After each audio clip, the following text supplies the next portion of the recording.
How we looking? You ready? Oh, all right, guys. Welcome back to the channel, Domestic Dude here.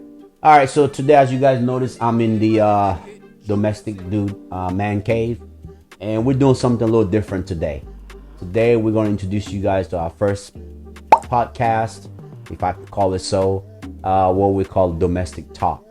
So basically, on the domestic talk, we're going to cover the hot topics of the day, or the week, or the month. What's going on, particularly what's going on right now within the racial divide between black and white in this country, and COVID, rampaging throughout the US. So we decided to start this podcast. So we just talk about those things. I'm getting a lot of emails and people hitting me up, say, hey man, what do you think about this? What do you think about that?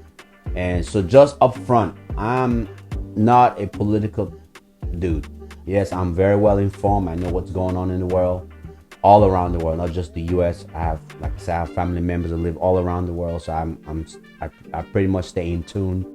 What really happened on that Thursday here at Augusta High School that led to Chris Wood's death? The fuck is that? Shit! I'm dying in this fucking country ass fucked up town. Shit flying in my mouth. The fuck? I can't see pollen. Let's get the fuck out of this country, motherfucker. I can't even see me. Of everything that is abreast of come across me around the world, so I know what's going on in case I have to go somewhere and help a family member out, or anything of that nature. So that's why I think we decided to start this podcast. All right, so before I move on, I'd like to introduce y'all to my super producer, the lady that makes everything happen behind the scenes. She got all the magic. She has improved the Domestic Dude channel tenfold and over. So Miss Laura herself, come on, say something to the people. Yeah. Anyway, one of these days I'll get her in front of the camera so you guys can see her. She's absolutely awesome. All right, so what are we here today for? What's today's topic? And I'm quite sure you guys have seen or have heard of the Not Fucking Around Coalition. All right, so the Not Fucking Around Coalition, or the NFAC, is a black militia that are exercising their 2A rights to bear arms and assemble. All right, so my approach today is not going to be along racial lines. All right, I'm going to kind of deconstruct and look at the NFAC from a different angle. I'm going to look at it from the leadership angle. Hey guys, this first podcast by Domestic Dude, Domestic Talk, is brought to you by the good folks from over there, from Diplomat Guns at www.diplomatguns.com. You should go out and check them out. These guys are amazing instructors.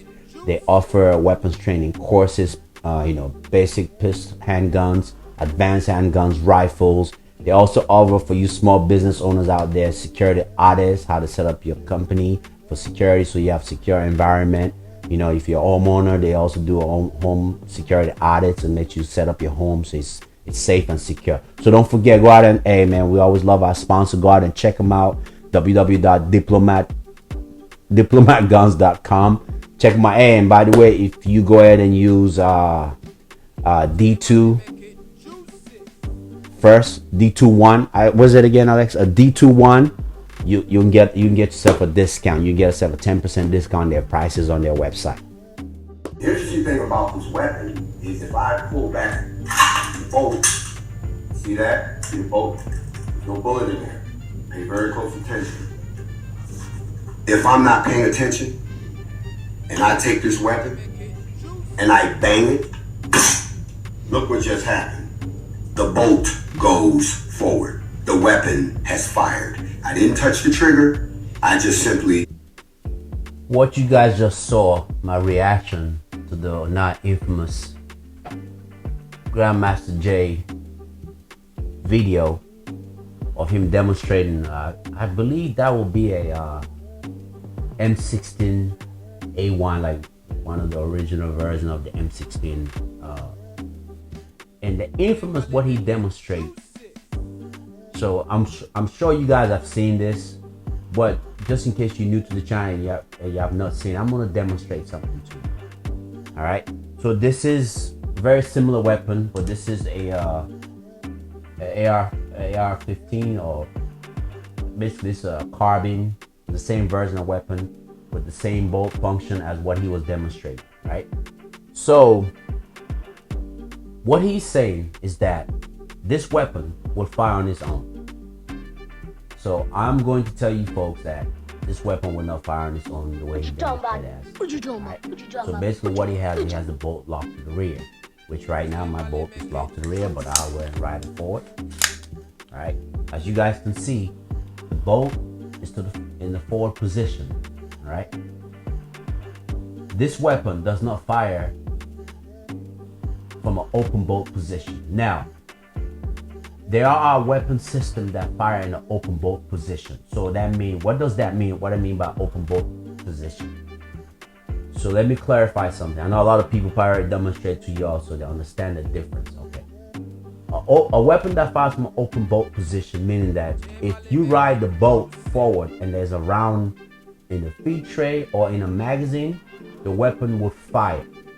All right, and those are very limited to like military machine guns, like i.e. the 240 Bravo, or the what we call the Mardus, which is the 50 caliber mounted machine gun. Right, it fires from an open bolt position. Pretty much any weapon based on the AR platform will do that. It won't fire now. I'm going to demonstrate to you guys today, right? I'm going to actually put a live round in this weapon. Bolt. I'm going to pull this bolt to the rear. Lock it. Now this round, weapon is unsafe. And I even bet you, even if the weapon is off safe, it still will not fire. But I'm going to demonstrate that it's unsafe, and I'm going to let this bolt bang. All right. I'm in my house now, so I don't want to destroy my own ceiling because I have to fix it myself. So here we go. Weapon did not discharge. Like I said, this weapon does not fire from the open bolt. Right? And open bolts kind of limited to machine guns only, and machine guns. Mostly machine guns, you know, crew serve weapons like the M240 Bravo, what was it, a Mardus. All right. So I'm even going to demonstrate to you all further, right? I'm going to put this weapon on fire, and then I'm going to eject one round out, lock this thing to the rear, and that's one round. So there's 2 rounds, and I'm still going to demonstrate the thing. So I'll close your ears just in case. We never know. It might be the machines, ghosts in the machines. Let's find out. Oh, look at that! And the weapon is on fire. So folks, I am just telling you this weapon will never fire. Now, I'm not to say that weapons do not malfunction. They do. But I'll have to have a Yoda Jedi mind trick for me to get this weapon to fire from what he has demonstrated. Alright, so that's the end of the demonstration. So I'm going to go ahead and read the definition of leadership here from my iPad. Alright, leadership is the process of social influencing which maximizes the effort of others towards an achievement of a goal. So let's break this down. So let me say this part, right? It says maximize the effort of others towards the achievement of a goal. Social influence. Leadership is one of the hardest things to do, you know. I mean, imagine this. Trying to get a bunch of people from different backgrounds, different areas to come together as a collective and trying to achieve the same goal. That is really hard. And if you're watching this and you think, oh no, that's not hard, go out and try. Go out and try. Go out and try. I tell you what, go out and try and get 10 of your friends to try to do the same thing. And please go ahead, and when you finish, go ahead and put comments below and let me know how that went. Leadership has many facets to it, all right? Some of the greatest leaders in the world were not the smartest people within the organization. I'll give an example, Mandela. All right. What made Mandela successful? Mandela surrounded himself with other great leaders, other people that have skill sets that he was lacking. So when Mandela formed the ANC, or when the ANC came into formation, there were great individuals within the organization. There were individuals that had skills of weaponry, individuals that had guerrilla tactics, weaponry, or if they didn't have those organizational skills, they went out and seek, or they send their individual members to different other parts of the world to train, so they have those skill sets together. See, that's what a great leader does. A great leader recognizes the weaknesses of his organization, then he goes out and seek the resources necessary to kind of negate that problem within his organization. And this is why I think is the downfall of Grandmaster Jay. Right? I give him the kudos for the organizational skills he has. But as a leader, he should have immediately recognized that there was gaps within the organization that he needs to fill, and he doesn't have the skill sets necessary to fill those gaps. And that's leadership failure for himself not to recognize the fact that he's missing those key items he needs to make the organization better. So you should have taken the term to learn. Seek. There are people out there who will teach you guys, how to properly organize, how to properly train, and set up a training regimen for your militia, so you guys can become better and operate in a safer environment.